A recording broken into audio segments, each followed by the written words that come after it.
just form a fucking wall. O'Neal deep in the post, lots of contact there. Oh, what a block by Wallace!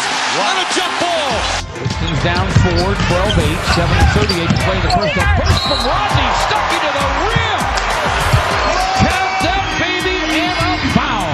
Reggie inside for Andre and a dynamite dunk. Pistons fans, hello and welcome to another edition of the Palace of Pistons podcast. Where are we on? Episode number, I think it's 77 for the Palace of Pistons podcast here today. Brendan Johnson, Aaron Johnson, Ryan Paye here with me. And guys, we're still in those days of August, the off season. We're getting ready for the Pistons to kind of start back up. Summer League's done, free agency's done. But every day we get closer to the beginning of the NBA season coming back again. But boys, as we get into the pod again this week, how we feeling? How we doing?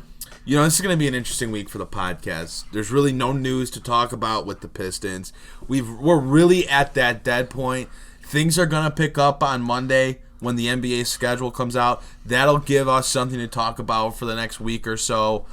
But the NBA in general just does not have much going on. Okay, well, don't kill us, though. Guys, I promise you, you still want to stay. Okay, let me finish talking. Don't leave. How about you let me finish talking? I mean, Jesus. Well, you're like, it's just dead. There's not anything going on. I said there's not a lot of news going on. Aaron's but not you a salesman. Don't go into sales. I'm going to say we still have a ton of We're not even talking Pistons yet, and we're fighting. Well, it's like I can't even finish my opening statement, and I got Brennan ready to bag me. Jesus. What, this isn't a I'm debate? saying there's not a lot of good news out there about the Pistons. There's no news in general. But we still got a lot of fire topics, a lot of debate, a lot of discussion going on this week on the podcast. And I'm truly excited to break it all down. And once again, like I do every other week, whip Brendan's behind in debate. Bullshit. What? Did I hear? Somebody in the crowd. Huh. But, guys, listen. We still got some good stuff to talk about. Aaron, that's not a great sales pitch, You're going to let Ryan say how he is? I got you. Ryan gave me a nod. He told me to go for it. It was totally him. He gave me the nod. So I just want to say, Ryan, would you agree, Aaron, that sales pitch a little bit off there? Not really. I mean, jeez, wow. This was just really threw me off, this start to the podcast, let me tell you. Aaron, you're not wrong when you say it is the dog days of summer for the NBA. But in general, I mean, yeah, we'll have some good topics to talk about. We'll get in some discussion. Maybe Brendan and Aaron won't try to fight each other here at the table. A real fist fight, a real brawl. That's you guys don't even want to know. Dog fights. We keep arguing, but I'm ready to just knock him out. You and me both, buddy. Knock yourself out? No, I'm going to put you on the ground. But anyway, I'm doing all right, guys. Good to see you, Ryan. Good to see you, fellas. Absolutely. But hey, I guess let's just get into it because I don't want to fight over the opening statements. No, exactly. That's not what we want the fist fight to be about. I will go for the last word, though. Of course, Aaron says he'll throw me to the ground because Aaron's lazy ass, the only place he goes is the ground. Anyways, on to the pod. Did that make any sense? I don't even know what's going on right now. So, can we talk about the Pistons, It's a squabble among brothers. How about this? In a recent article from Rod Beard of the Detroit News, he kind of gave some indication that Reggie Jackson, his tenure in Detroit, might not be to the end of this upcoming season. And he quotes saying, Rose is a good addition behind Reggie Jackson, who very likely will be moved before the trade deadline. That's Rod Beard of the Detroit News. Very credible Pistons source saying that. Rod, what do you know, buddy? What do you know? Yeah. That's pretty thick right there. I mean, everyone's known for quite a while that Reggie's kind of on the trading block. No matter how good or how poor he is, the Pistons don't seem to have him in the plans going forward. It's not really a fit, and they want to try to move. That's really no secret. But that's a pretty telling statement. Am I wrong? Oh, the thing is, it's not just Reggie Jackson. There's a chance he's not even here past the deadline. No, it's Reggie Jackson, who very likely will be moved before the deadline. That's a strong take, very high indication that We don't want to get used to seeing Reggie Jackson in Detroit for too much longer because it ain't going to last. I don't know. I feel like we've gotten a lot of misdirection about Reggie Jackson and his tenure with Detroit. And by no means is this discrediting what Rod Beard is saying. I personally don't know if that's him just kind of like giving his read on the situation or if that's backed up by sources. So I'm kind of taking it with a grain of salt and from the standpoint of that's him saying that it's going to happen. I feel like that's more of just like the belief because I feel a lot of people kind of feel that way about Jackson and his tenure here. But overall, I mean, it's not that shocking to hear that. I don't know if I fully agree with it, but people have been, the fans at least, have been very much so ready for the departure of Reggie Jackson. And the Derrick Rose signing for a large group of those people was shown as an indication that they have their next point guard, at least for the time being, by bringing in Derrick Rose. So it's something that I see the stock in it. I don't know how much I would buy into it, but it's something that I understand. And you know, for a guy that when he got to Detroit was playing very good basketball and then suffered injuries throughout back-to-back seasons, that was just really tough to go through. For a guy that I was very excited about, it's kind of disappointing how his tenure has played out, and I still think he's a good basketball player. So I hope that whether he's with the Pistons or not, he's able to have a good season and a good next season, whatever, get his payday, become a valuable player, because I still think he is one. But this news or this report or this hinting or this belief isn't all that surprising to me. Yeah, you're right. It's not surprising. Like I said, and like you said, this keeps being brought up and brought up and brought up. There must be some merit to it. It's just that that's a really strong way of wording it. It's not saying like, hey, as we all expect, Reggie will, there's a good chance Reggie may be moved. That's saying, hey, Reggie's going to be moved. Rose is a good addition behind a point guard who's very likely going to be moved. Like, that's really strong. Like, I have to believe he knows something. Like, he's heard something from a source somewhere. To word it that way. Right. I have to believe he knows a little. I'm not saying he knows the whole shebang. And I'm not saying he's reporting false information or true information. I'm not saying any sort of report. I'm just saying he has had to have heard something from someone credible that there's a real move, that's a big-time possibility here. So you take this, you look at the quote, and it's been talked about for a while. Now, Rod Beard saying that, hey, it's very likely that he's moved before the deadline. With this being the case, does this now become your expectation that Reggie Jackson will be moved? Do you expect going into the season that Reggie will not be a Detroit Piston past the trade deadline? And if that's the case, what kind of market are we talking about? What is Detroit going to be able to pull back for a point guard that's on an expiring deal? I mean, you think they're going to be able to get much for Reggie Jackson? In terms of him being moved, I expect him to be moved. It doesn't mean it's going to happen because, things fall through all the time. But in terms of, I don't think it even really matters how the team, unless the team is in first or second place, unless they're absolutely killing it, I expect him to be moved no matter what, whether they're doing well or poor. I don't think he sticks around, especially if they're kind of middling.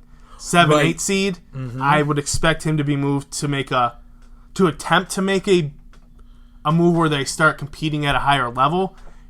That being said, what is the market for Reggie Jackson? I know you asked that. I don't really know. I don't know if he has that high of a market. Yes, he has an expiring, and if he's playing well, that adds to his value. But what else are the Pistons going to have to add in to move him? You know what I mean? Right. And then you kind of start to wonder, what's the direction the Pistons go? Because don't forget, they signed Rose to a 2-year deal. Are they looking at Rose to be the point guard till the end of, not this upcoming season, but then the following? You think going into the free agency and what would that be in 2021 when there's the lure free agents? Like, are they maybe targeting a point guard in that free agency class? Like, is that what this is leading to? All I know is with Derrick Rose here, and based off Rod Beard's quote, if and when Reggie Jackson gets moved, it's not going to be for a point guard. They like Derrick Rose to start at that point, from what it sounds like, and they like Tim Frazier and Bruce Brown backing up Derrick Rose. So, that means they'd probably be looking for some sort of wing help, I would assume. I know they've got Snell, and you've got Sekou, and you've got Luke. I get that, but maybe some sort of upgrade on the wing, maybe at the big position. Well, and then you start to wonder, does Tony Snell or Luke Kennard get thrown Are they into a trade? That's exactly. To Are they make part your of the upgrade? deal? It's kind of crazy how much could trickle down from a trading a Reggie Jackson, because it's not just trading Reggie Jackson. It's we got Andre Drummond's free agency looming. All indications are he's going to decline that player option, and he's going to be an unrestricted free agent. If they're not able to get a big upgrade over Reggie Jackson in a deal for him, which I don't see happening unless you're attaching Luke and future picks or Sekou and other young pieces, and I just don't know how willing Detroit is to do that unless you're really moving the needle like a Bradley Beal. I just don't know how willing Detroit will be to do that, because this front office hasn't indicated that they're going to overspend or they're going to sell young pieces or sell assets for a marginal improvement. So I don't know how much value you're going to get for Reggie Jackson. But if you trade Jackson and you only get an average return, it's a neutral trade, doesn't really help you, doesn't really hurt you, then you have Drummond. And whatever he does, I think Drummond's really the kind of the big indicator here. And we know that Drummond and Jackson have a close relationship, but it just all is a trickle-down effect. No, everything hinges on Andre. You're right about that, and the fact that if this team starts off hot, that's one thing. But like we've talked about, if it's a slow start to this season, and you're looking at 11-24, which I don't think is going to happen, but what if they do struggle? I don't think Andre Drummond's going to be committed to coming back. You're right. No. He's going to decline that option. And with the team middling this much, would you want to re-sign him to a max deal? No. Or would you try to move him at the deadline? Well, that's what I was going to say. I know that's what you're getting at. Yeah. I didn't mean to cut you off. No, you're good. All of a sudden, it's just yeah. It's at that point, what's Blake happen, Right. If Jackson gets moved and the Pistons are struggling, does that mean they move Drummond at the deadline, or try to get some sort of value for Drummond at the deadline, and then address Blake in the offseason? I mean, I can't imagine them trading Reggie, Blake, and Drummond all at the trade deadline. That's just a lot to do, right, and a lot of moving pieces. You also don't get a great return at the deadline. I feel like you always get a better return in the offseason than you do at the deadline. I tend to agree with that. Unless if you have a marquee guy, if Anthony Davis was going to get traded at the deadline, you probably could have gotten a really solid return, right? But trading a guy like Andre at the deadline, I don't know how much you're going to get for him. When teams have more open cap space and you don't necessarily have to work with their cap limitations during the year, and whether they've already traded their draft pick this year, so they can't trade the next draft pick that they have, whatever the case may be. Also, more open. It's hard to move. It's hard to move a multitude of assets during the year, because you can't just go out and just start signing guys and rebuild your team. Right. That's why it's you could never move all three of them. But if Jackson gets moved and Drummond's going to come off the books anyway, Detroit would be smart to try to trade him if that's what they decide and if they're struggling. But I don't know. I back to just the main question of what kind of return should you expect for Jackson. If I had to say what I expect today, I'm saying it's a neutral return. Doesn't help you. It doesn't hurt you. It's just kind of same value. If it's a neutral return, I wouldn't even bother, honestly, with the trade, unless Reggie is some sort of locker room problem, which he's clearly not, and the team is just so dysfunctional. Then sure, you're just moving them to move them. But what's a neutral return really do for your team? Here's what it does. You're Detroit. You want to move on from Reggie Jackson. Reggie goes out and he plays really well the last 3 weeks of the year. Now, you start to contemplate, what do we do? We just saw Reggie play a great last 3 weeks. He bolstered us into the 8th seed of the playoffs. We won a playoff game. Let's just hypothetical say that happens. Because now Reggie's okay, I'm probably not coming back here, but like, I need to play for my contract. I need to earn my money. And he does this. Now, and if you're Detroit, you got to think about, well, what do we do? And then if you re-sign Reggie, and he just kind of remains a neutral point guard, it's not. That's kind of how I view him right now. Before, I used to view Reggie as hurting you. I think he's gotten better over time, and B, it's just kind of neutral out to where, all right, he's not hurting us anymore. It's not like he's a negative, but how much is Reggie helping us either? And then you just stay in limbo, and you stay for whether it's 3 or 4 years, whatever you sign him to. The other thing is, if it's a neutral return, is there any potential in that neutral return? Is it neutral in the sense of it's another expiring deal coming back, you're just swapping players, and at the end of the year they're gone regardless? Or is it, well, we've attached a second-round pick to this? And, I mean, you never know about a second-round pick when you look at Bruce Brown, or we look at Kyrie, we see some hope there. Like, there could be some value in a second-round pick. That could be added to a trade package on draft night to move up in the draft, even if it's 5 or 6 picks. So, I guess it's what you consider neutral. Is it neutral in helping you for the remaining X amount of games, or neutral in the long term? You know what I mean? And I understand where you're coming from. But if Reggie just turned it on in the last 3 weeks and got Detroit to an 8 seed and they won a playoff game, I don't think that sways the front office's opinion at all, to be honest. Okay. I believe they'd just be like, all right, great, fantastic, thank you for your service, move on.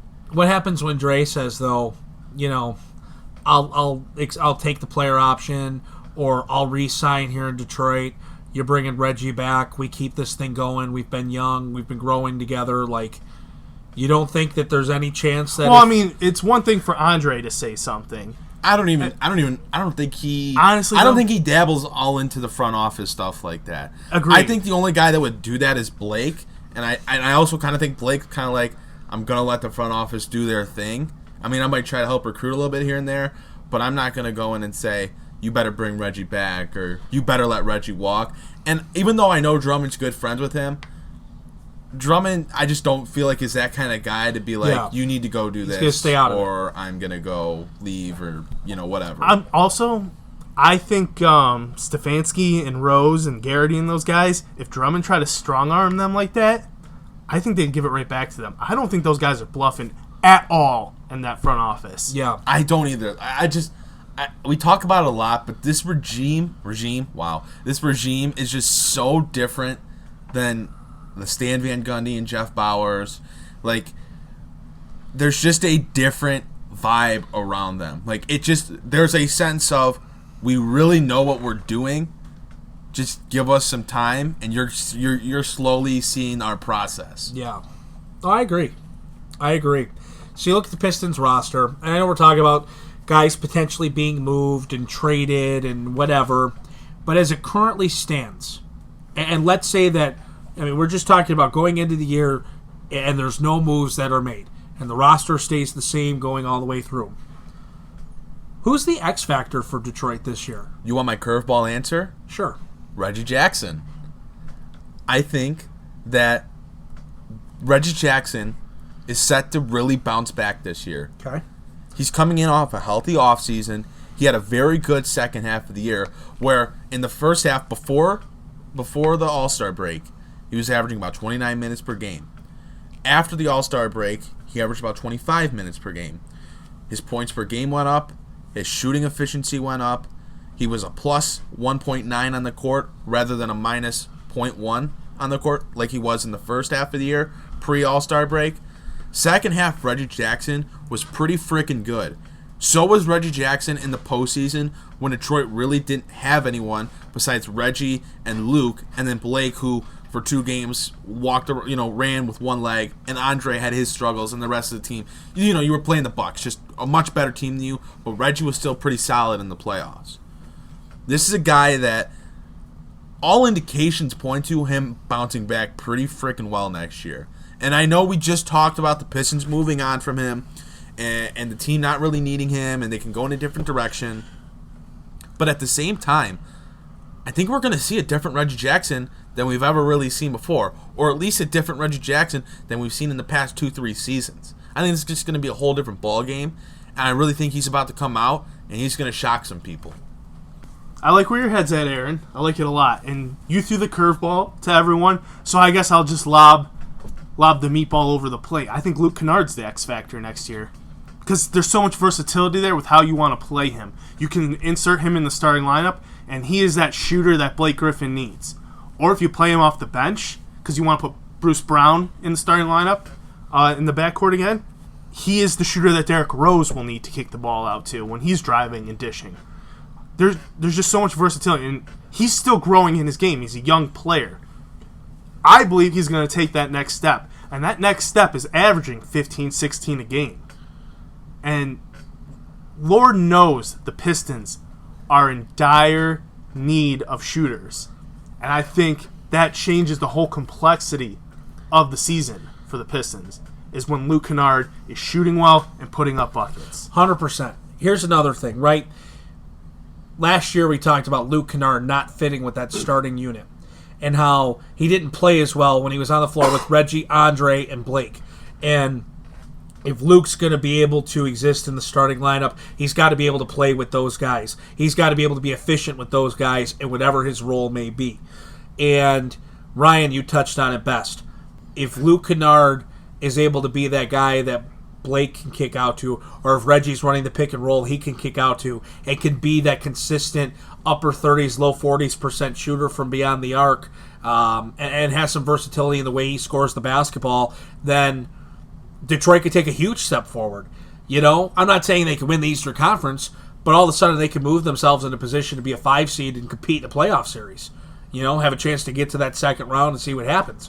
But if he comes off the bench, which even though I really, really think Luke needs to start and play starter minutes, Luke coming off the bench and playing with the second unit for Detroit in the way they're built currently may make the most sense.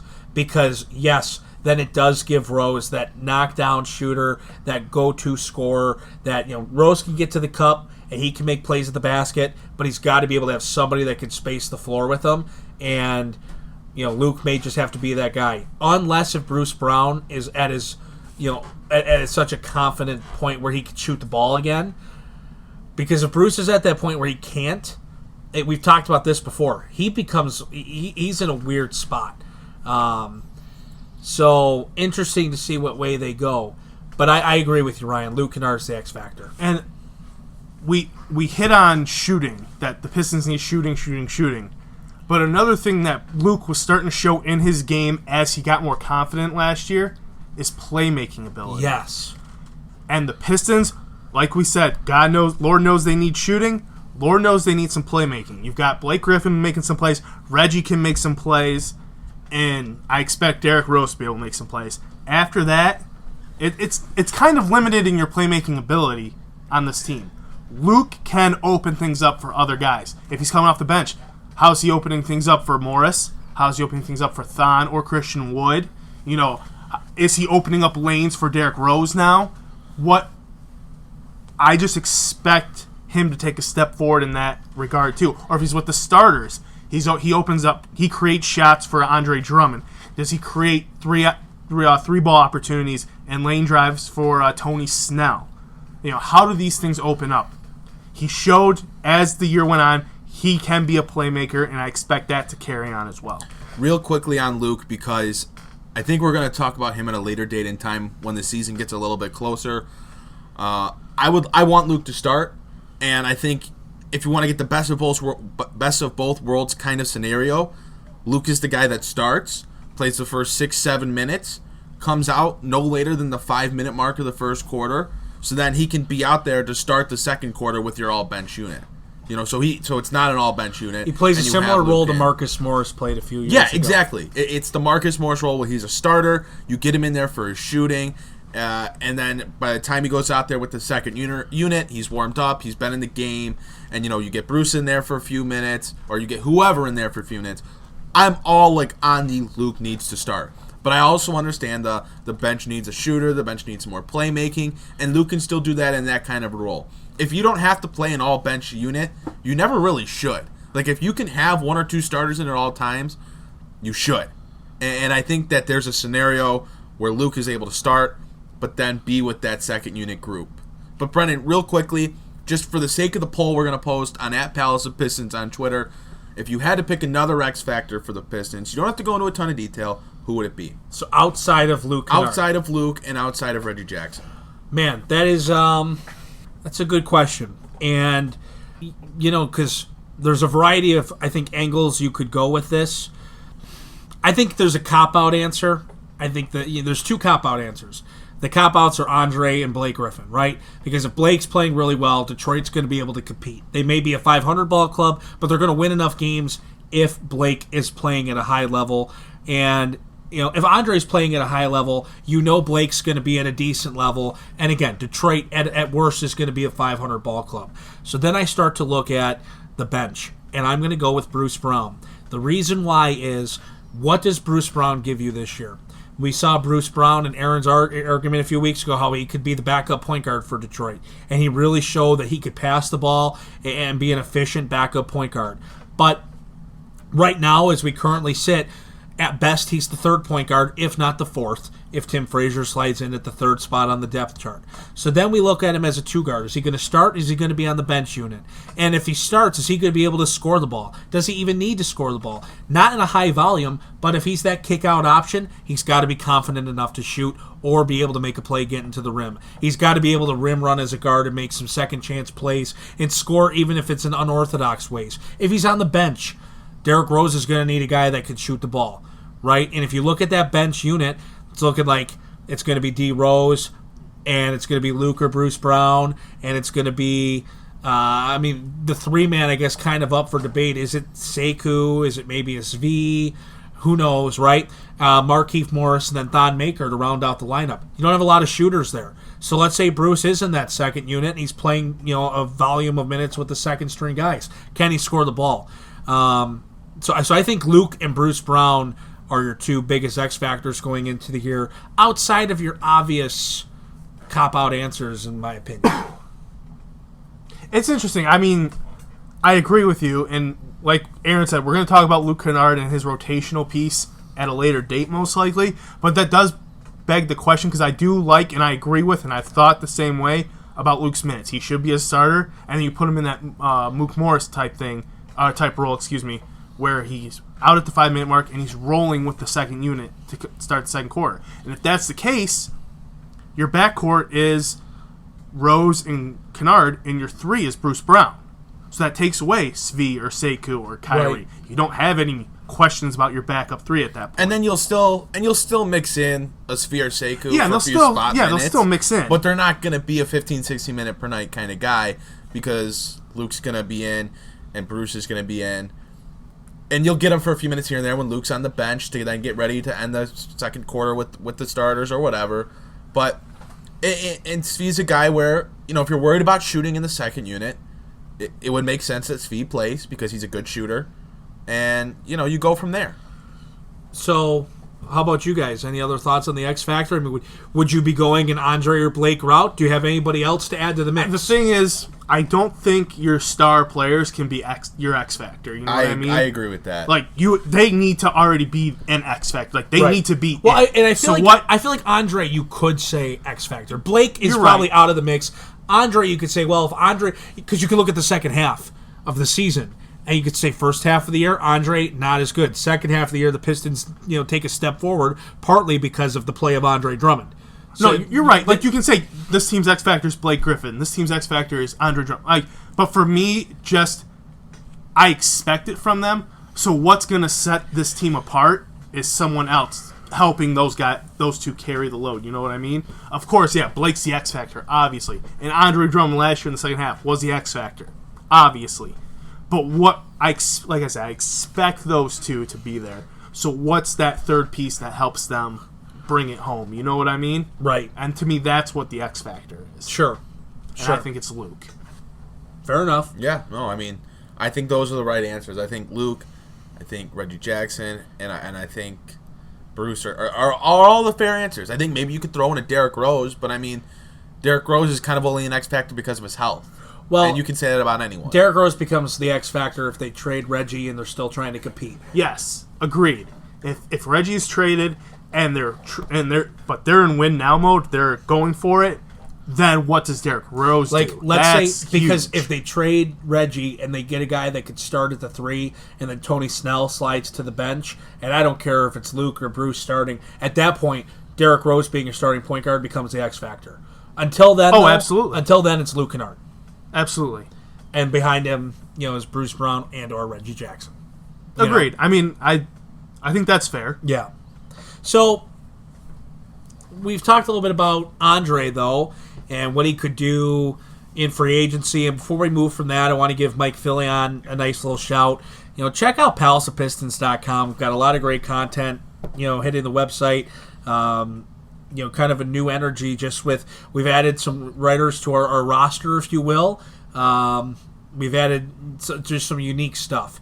And Mike Fillion did a nice job kind of summarizing what Andre Drummond's options are going into the offseason with his player option, and what could happen if he declines the option and the route the Pistons could go. So, I don't want to steal the thunder from that. I would encourage you to check that out. There's a lot of good stuff, though. And just before we kind of move on to our next topic, I think we've got a pretty good group of guys doing really good content work on our website and on our new YouTube channel. Tim Forkin just dropped a video about the biggest draft busts for the Pistons. Whether you want to talk about Stanley Johnson, whether you want to look at a Brandon Knight.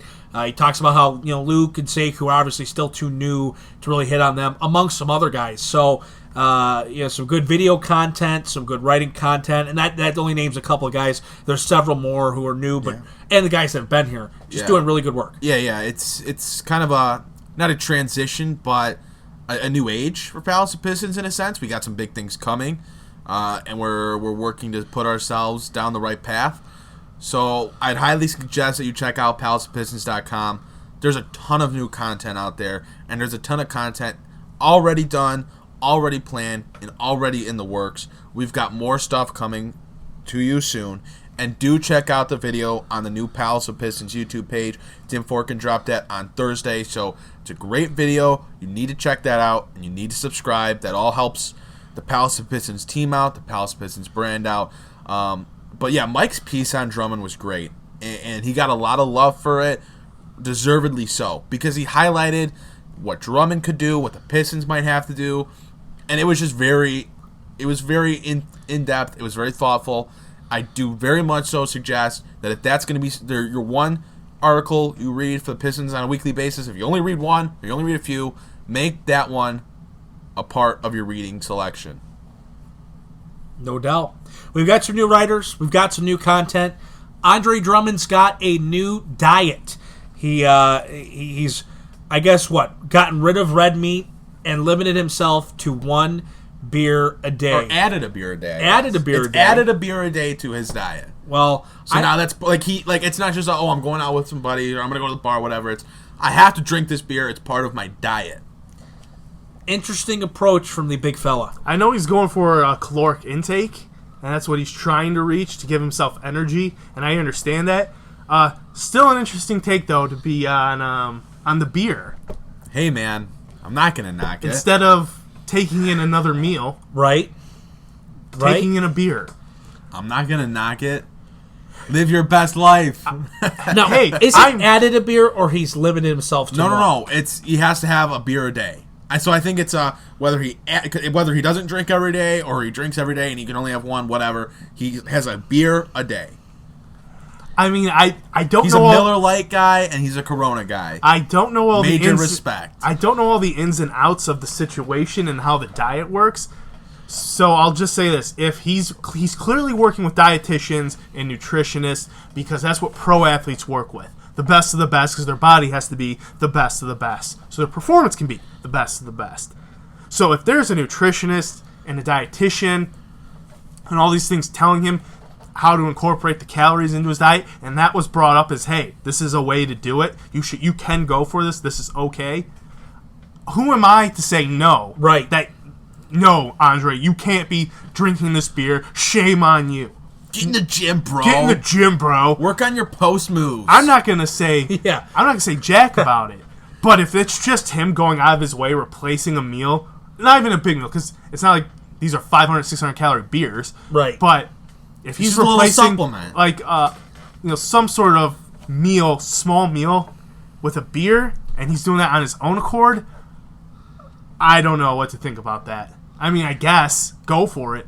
Yeah. I mean, sure. Isn't it like it's August 9th? This is the biggest Pistons I know. news story. This of is the the week. news. Andre Drummond This drinks is the a beer a one. day. This is the one sort of like news we can actually talk about. It's August, guys. It's August. It's slow. But like I said, I mean, do you agree? Yeah. I can't really fault him. What I thought about is having one beer a day worth sacrificing red meat? If like you were looking at your diet, I'm not talking from a pro athlete standpoint. Now I'm just talking from like your average Joe standpoint here. Would you sacrifice red meat to have a beer a day, Ryan? I would not. Absolutely not. In Drummond's case, I don't think it's sacrificing red meat for a beer. I know. I'm twisting a lot it. of athletes are giving up red meat. There's now. a lot. I mean, that's a very common just trend, nationally, just as a diet across, both professional athletes and your average Joes. Like, a lot of people are giving up the red meat for a variety of reasons. I don't think I could do it though. No. Just your average Joe question. Can I drink a beer a day instead of having red meat? I can't do that. I'm sorry. No chance. I'd rather have the red meat. I wouldn't consider myself to be this alcoholic drinker, but I enjoy having a brew here and there, right? If I had to pick giving up beer or giving up red meat, though, I can live without the liquid pleasure. I can too. And it's not like I eat red meat every day, because I definitely don't. Right. It's not too often I eat a ton of red meat, but still, I can't imagine giving up red meat I'd be in lucky. favor of beer. I'd be lucky to say I have steak once a month. Right. I mean, I'll probably I have a burger. I don't want to say once a week, but at least every other week I'll have a burger. Or I mean, there's different red meats though besides just a hamburger. Of course, you're talking like ground beef tacos. You're talking about steak. You're talking about like sausage. You're talking about a lot of different things to where, in one way or another, red meat's incorporated into my diet. I mean, ground beef and a pasta sauce, and a meat sauce. Exactly. So, no, I don't think I could. I don't think I could do it. couldn't. Aaron, I wouldn't ask you the question. You are not of a legal age, and I would never put you in a position to talk about something, that I know you would never ever do. Right. No, we're on the same page. Yeah. So this one, I'm sorry, had to leave you out on that question. It's just for the adults in the room. All right. See, now you just ruined it. Like I was fine going along with it, and then you just ruined it. But no, it's just interesting. Like I said, Andre's dealing with professional, top of the line nutritionists and dietitians. Or at least he should be. If he's trying to be the best he can be, at least he should be consulting those types, the best of the best in the health and fitness world, in nutrition. So if they're okay with it, who am I to say no? Right. I'm no nutritionist. I'm no super world-class athlete. Who am I to say? Hey, I'm not going to judge him if he's being given this advice. Fair enough. I don't know what type of nutritionist would be given this advice, but if he's being given that advice, more power to him. Right. Something we talked about, you've been following the pod, is we've talked about the X factors for the Pistons this year. We've talked about, even a little bit of direction they could go with lineup and rotation and things like that. And guys that, Ryan, you talked about what you expect out of guys like Blake and Andre. So what Piston do we expect the least out of this year? And to me, I'm thinking I want you to go with a guy that we expect to at least most likely be part of the mix in some way. But at least a guy that's going to be on the NBA roster, not a fringe G League guy, if you will. Who do you expect the least out of? Yeah, so I think a lot of people are going to be mad at me for making this pick, considering the excitement surrounding him. And this isn't to say that he won't play and that he won't get minutes and he won't get a chance to develop. But the guy I'm expecting the least out of this year, which is crazy because after they drafted him, I thought that there was the spot for him in the rotation consistently. But it's Sekou Doumbouya. I really like him. I think he's going to be a very talented player in the NBA. But I look at how this roster is formed. I look at how they lack a lot of shooting. I look at how they brought in a couple different wings this offseason. They brought in a couple different 4 options. And I just don't really know if there's going to be as much of a chance for him to shine and for him to fit in as I initially thought there was going to be prior to free agency. So this is a guy that if maybe even spent some time in the G League throughout the season, which I would be okay with because I think reps are super important. But with Tony Snell and Svi, who played well in Summer League, you brought in Markieff Morris, you signed Christian Wood. Those are 2 4s, and then Svi plays the 3, Snell plays the 3. You have Bruce Brown, you have Luke Kennard, who can both play the 3. You have Kyrie Thomas. There's just so many other guys on the roster that I'm worried that because of Doumbouya's skill set, which isn't shooting the basketball, it's just going to be too tough for him to get into the rotation, especially when we just, for a good 5-10 minutes, talked about the lack of shooting in the second unit, with or without Kennard. Because even with Kennard, you have what? One, he's going to hit threes, and then you have a guy like Markieff and a guy like Don who is going to hit a 3 here or there, but I wouldn't consider them knockdown shooters. So I'm skeptical that Doumbouya is going to be put in the best position to shine this year. So therefore, unfortunately, I have to say that he's the guy I'm expecting the least out of. It's a good pick, Aaron. It's just not his time. He's 18. He's the youngest player in the NBA. Right. Maybe it's just not quite his time because even though it was limited action in Summer League, and it's quite difficult to just be thrown in your first NBA game, granted Summer League, but NBA game after a week where everyone's already gotten acclimated and there's a hierarchy to how things work on the court in the rotations, to just be thrown out there. Everyone's acclimated and loose, and your nerves are like at 100 because this is your first game. But you could see that he was still raw, and some time was going to be needed. I'm still super, super through the roof high on him. That's not changed, but maybe it's just not this year. So, Aaron, I like that pick. A guy I'll go with is a guy who I think can crack the rotation, absolutely, for the bench. And I'm excited about him. I think he has a lot to prove. But I'll go with Kyrie Thomas. If we're playing this game here from guys who are playing in the lineups, either a starter or rotation piece, and Kyrie gets those consistent minutes, I would still expect the least out of him. He's still getting comfortable in his role. He's still figuring himself out as a player, how well he can shoot, how he takes to the basket.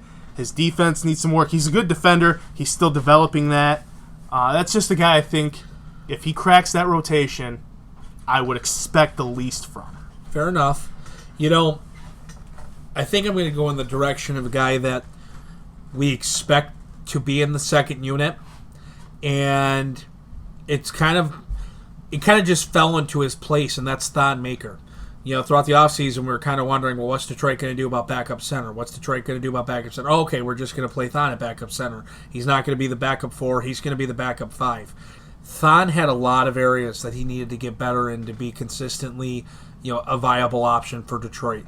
That's in strength, finishing at the rim, footwork, not committing fouls, using his feet, not his hands, just being a consistent offensive threat, defensively not being a liability, the ability to rebound the basketball.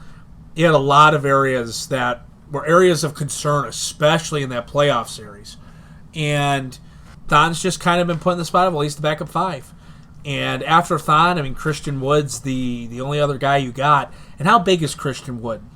6'10". So, yeah, so he could play the 5, but he'll be on the smaller end. And I could very much see Detroit at the deadline, especially if they're moving Reggie Jackson, looking for a backup center in part of a return package to help them out for some short-term relief if Thon cannot be that guy. I just haven't seen enough. I haven't heard enough about Thon. I know he posted some early off-season workout videos and things like that, but I really want to see it from Thon, and I just don't have a super high expectation for him to come in and be ready to be part of the Pistons, 10-man rotation. I think that's kind of fair. I don't know if I'm falling for the workout videos of the summer hoopla, but I've seen a lot of Thon Maker stuff, and it just kind of wants to make me believe that he's going to improve. But at the end of the day, the biggest things we were talking about Thon needing to improve on were size and movement and strength. It wasn't really about the skill with Thon. Yes, he needs to grow there, no doubt about it.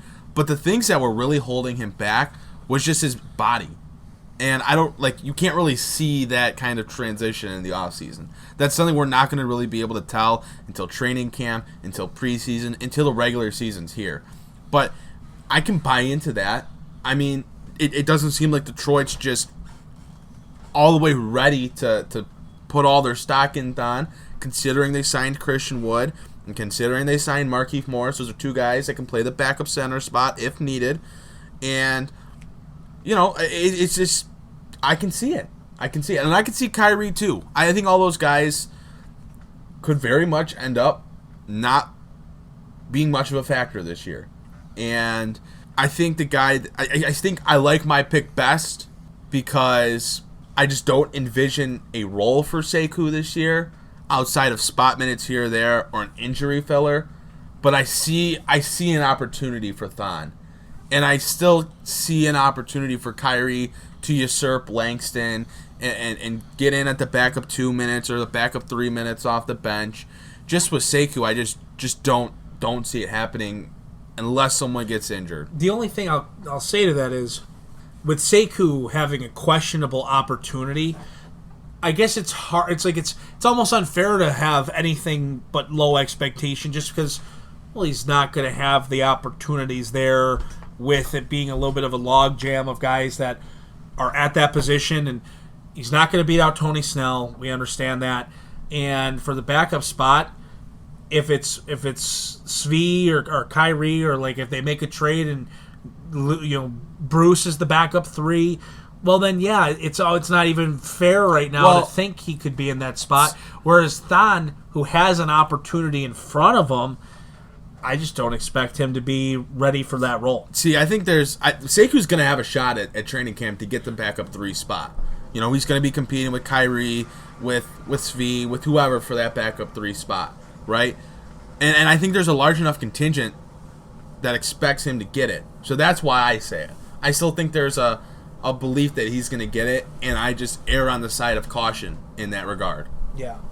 I have some deeper thoughts on that whole bit there, but I think that's a fair conversation to save for another day, and some content to save for another day on how you break down those positions and those rotations and stuff. Hey, there was another good article on PalsPistons.com this week that one of our new writers broke down his opinion on how the rotation will shape out. So again, you can go and check that out on PalsPistons.com. There is a lot of content that we have come up with this week that the team has brought together this week to share with you. There was a great roundtable projecting bold predictions for the season, so a lot of different things you can check out. But I think all those picks were fair in their own regards.